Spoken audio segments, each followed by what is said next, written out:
Então voltamos aí em 2024, chegamos em 2025 com essa discussão. Como fazer o impeachment do ministro do STF, porque isso nunca aconteceu.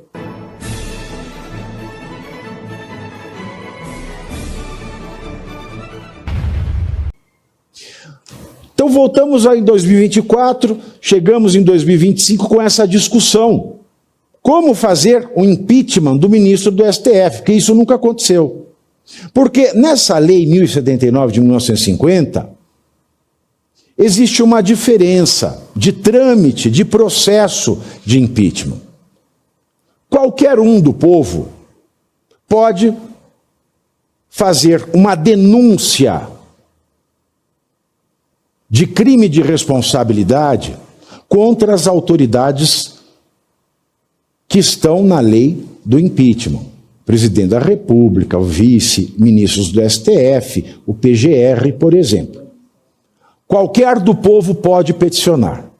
Só que no caso do presidente da República, esse pedido é protocolado, essa denúncia é apresentada para a Câmara dos Deputados em Brasília.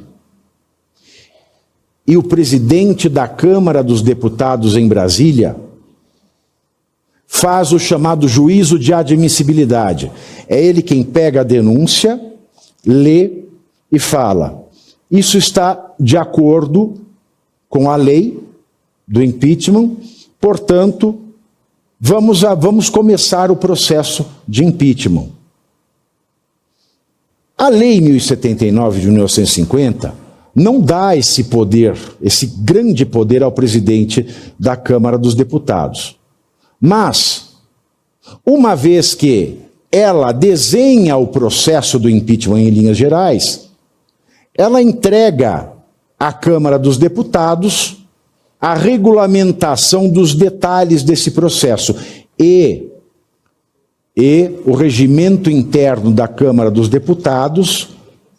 Portanto, quando trata do processo de impeachment, dá ao presidente da Casa, da Câmara dos Deputados, o poder de analisar o cabimento ou não de uma denúncia contra o presidente. O processo ele tramita ali, então, até que os deputados votam em plenário e, se for aprovado que esta denúncia tem fundamento, isso vai para o Senado, para que o Senado julgue em definitivo.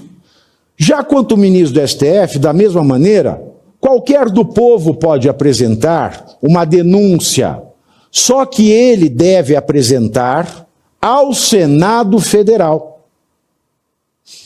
Apresenta-se ao Senado Federal.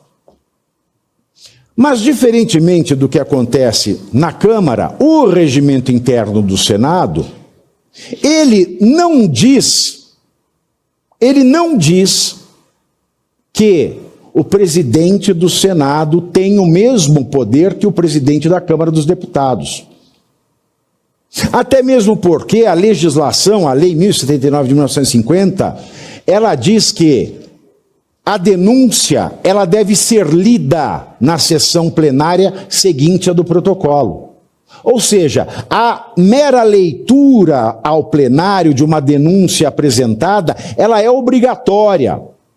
Ela não depende, como depende na Câmara dos Deputados, quando falamos em impeachment de presidente da República, ela não depende do bom humor, da boa vontade do presidente da Câmara dos Deputados, que é quem escolhe quando e se vai fazer a leitura de uma denúncia e não dá prazo ao presidente lá da Câmara dos Deputados para que leia ou admita uma denúncia de crime de responsabilidade passível de impeachment contra o presidente. Já no Senado, não. A lei diz que, apresentada a denúncia, protocolada a denúncia, ela tem que ser lida na sessão plenária seguinte. Lida, o que diz a lei? Lida, a mesa do Senado deve formar uma comissão especial, porque essa comissão especial vai fazer um parecer técnico. E esse parecer técnico vai ser apresentado ao plenário, e os 81 senadores é que vão dizer se a denúncia por crime de responsabilidade contra ministro do STF e contra PGR é admitido ou não. Lembra do processo do Bolsonaro? Primeiro teve a apresentação da denúncia pela PGR. E aí tem a defesa prévia. Quando os ministros do STF decidem por acolher, admitir a denúncia, é o chamado juízo de admissibilidade, é aí que o denunciado se torna réu e é aí que ele vai fazer a defesa para valer. No caso do impeachment, quando se fala em presidente da República, a Câmara dos Deputados faz a admissibilidade e o Senado julga. No caso de ministro do STF, e conforme o artigo 39A da Lei 1079 de 1950, a lei do impeachment, no caso de ministro do STF de PGR, Procurador-Geral da República, o Senado, o plenário do Senado é que faz a admissibilidade e também julga. Portanto, tinha-se a seguinte discussão: não é possível, ninguém vai conseguir empichar o Alexandre de Moraes, porque o presidente do Senado, que então era o Rodrigo Pacheco, depois virou o Alcolumbre, não vai ler, porque ele tem a prerrogativa de fazer a leitura. É aí que eles confundiram tudo, porque o presidente do Senado não tem a mesma prerrogativa do presidente da Câmara. A mesa diretora do Senado é obrigada a ler a denúncia, instaurar uma comissão especial que vai fazer um parecer pela procedência ou improcedência, mas independentemente do parecer, são os 81 senadores que devem dizer se a denúncia vai ser admitida ou não. E a lei dá prazos para isso. Apresenta-se a denúncia de crime de responsabilidade contra o ministro do STF, ela tem que ser lida na próxima sessão. Já nessa sessão instaura-se a comissão especial. Em 2 dias elege-se um presidente e um relator para essa comissão especial. E em 10 dias contados a partir da eleição do presidente e do relator, apresenta-se um relatório e na sessão plenária seguinte os 81 senadores vão votar se admitem ou não o andamento, o início do processo de impeachment, que é o processo de análise de crime de responsabilidade. Mas a imprensa tradicional vendida e, é claro, os bundamoles do Senado, eles queriam deixar como estava para ver como é que ficava e assim engambelar o povo. A culpa é do Pacheco, a culpa é do Pacheco. Não, o regimento interno não permite, permite sim. Eu fiz até um organograma. Porque se o presidente não coloca a leitura da denúncia para a pauta da próxima plenária, o que é que acontece? Ele comete crime de prevaricação. Prevaricando, o senador que apoiou o impeachment, ele pode dar voz de prisão em flagrante, porque é crime de prevaricação. Até mesmo para quem fazia crítica, mas as pautas do Congresso são muito concorridas, ela vai entrar na ordem dos... Não entra. O caso de pedido de impeachment de ministro do STF se enquadra na ocasião especial do regimento interno, que é mais acelerado até do que o regime de urgência. Nesse caso, basta que um senador apenas levante a sua mão, diga pela ordem, é um pedido de urgência, segundo os artigos tal e tal do regimento, tem que ser incluído na ordem do dia da sessão plenária seguinte. É claro que a lei do impeachment ela podia ser mais clara e depender menos da leitura integral